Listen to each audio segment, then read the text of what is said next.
നമ്മൾ വലിയ അനുതാപം നിറയാനായിട്ട് നമുക്ക് പ്രാർത്ഥിക്കാം. ഒപ്പം സുവിശേഷത്തിന്റെ സാക്ഷ്യം നൽകുന്നതിനുള്ള വലിയ ശക്തി നൽകുവാനായിട്ട് യേശു ശിഷ്യന്മാരെ അയച്ചതുപോലെ ഇന്ന് നമ്മളായിരിക്കുന്ന ഈ പ്രദേശത്ത് യേശുവിൻ്റെ ദൗത്യം, യേശു നൽകിയ സുവിശേഷം, സ്നേഹത്തിൻ്റെ സുവിശേഷം, ക്ഷമയുടെ സുവിശേഷം, എളിമയുടെ സുവിശേഷം അതൊക്കെ പങ്കുവയ്ക്കാനുള്ള വലിയ കൃപ, അതിനുവേണ്ടി ആ ദൗത്യം ഏറ്റെടുത്ത് മുന്നോട്ട് പോകാനുള്ള വലിയ കൃപയ്ക്ക് വേണ്ടി നമുക്ക് പ്രാർത്ഥിക്കാം. ഒരു നിമിഷം നമുക്ക് എല്ലാവർക്കും എണീറ്റ് നിൽക്കാം. ദൈവത്തിനെ ഒന്ന് സ്തുതിച്ച് പ്രാർത്ഥിക്കാം. സ്തുതിച്ച് പ്രാർത്ഥിക്കാൻ നമുക്ക് എപ്പോഴും ഓർത്തിരിക്കാം, ദൈവമേ നിന്റെ വലിയ പരിശുദ്ധാത്മാവിനെ എന്നിലേക്ക് അയക്കണമേ. അപ്പോസ്തലന്മാർക്കുണ്ടായതുപോലെ ഒരു വലിയ തീഷ്ണത, വലിയൊരു പെന്തക്കോസ്ത് അനുഭവത്തിന്റെ ശക്തി എന്നിലേക്ക് നടക്കണമേ. എന്നെ കാണുന്നവർ ക്രിസ്തുവിനെ കാണുവാനായിട്ട്, ഞാൻ പോകുന്നിടത്ത് എൻ്റെ വചനങ്ങൾ സുവിശേഷ വചനങ്ങളായിട്ട് മാറാനായിട്ട്, എന്നിലൂടെ ഒത്തിരി ആത്മാക്കളെ നേടുവാനായിട്ടൊക്കെ സാധിക്കട്ടെ. നമുക്ക് പ്രാർത്ഥിക്കാം, നമുക്ക് സ്തുതിച്ച് പ്രാർത്ഥിക്കാം.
ഈ നിമിഷങ്ങളിൽ ആരാധനയിലായിരിക്കുമ്പോൾ, നിന്നെ സ്തുതിച്ച് പ്രാർത്ഥിക്കുമ്പോൾ, നിന്റെ സാന്നിധ്യം ആസ്വദിച്ചുകൊണ്ട് ഇവിടെ ആയിരിക്കുന്ന നിമിഷങ്ങളിലൊക്കെ നീ എൻ്റെ കൂടെ ആയിരിക്കണം.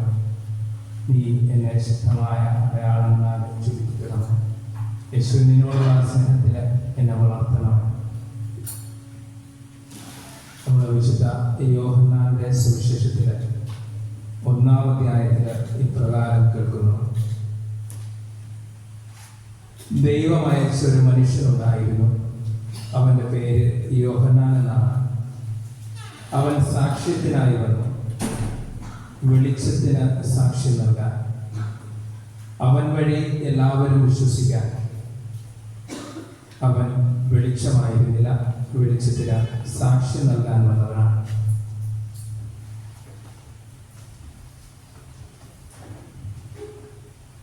എല്ലാ മനുഷ്യരുടെയും പ്രകാശത്തിലേക്ക്, എല്ലാ മനുഷ്യരെയും പ്രകാശിപ്പിക്കുന്ന യഥാർത്ഥ വെളിച്ചം ലോകത്തിൽ വരുന്നതായിരുന്നു.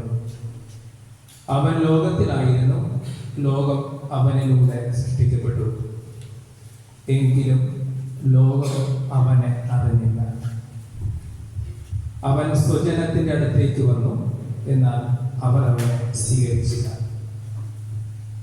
തന്നെ സ്വീകരിക്കുന്നവർക്കെല്ലാം, തൻ്റെ നാമത്തിൽ വിശ്വസിക്കുന്നവർക്കെല്ലാം ദൈവമക്കളാകാൻ അവൻ കഴിവ് നൽകി. അവർ ജനിച്ചത് രക്തത്തിൽ നിന്നോ ശാരീരിക അഭിലാഷത്തിൽ നിന്നോ പുരുഷ ഇച്ഛയിൽ നിന്നോ അല്ല, ദൈവത്തിൽ നിന്നത്രേ. വചനം മാംസമായി നമ്മുടെ ഇടയിൽ വസിച്ചു, അവന്റെ മഹത്വം നമ്മൾ ദർശിച്ചു. കൃപയും സത്യവും നിറഞ്ഞതും പിതാവിന്റെ ഏകജാതന്റേതുമായ മഹത്വം. യോഹന്നാൻ അവന് സാക്ഷ്യം നൽകിക്കൊണ്ട് വിളിച്ചു പറഞ്ഞു: ഇവനെ പറ്റിയാണ് ഞാൻ പറഞ്ഞത്.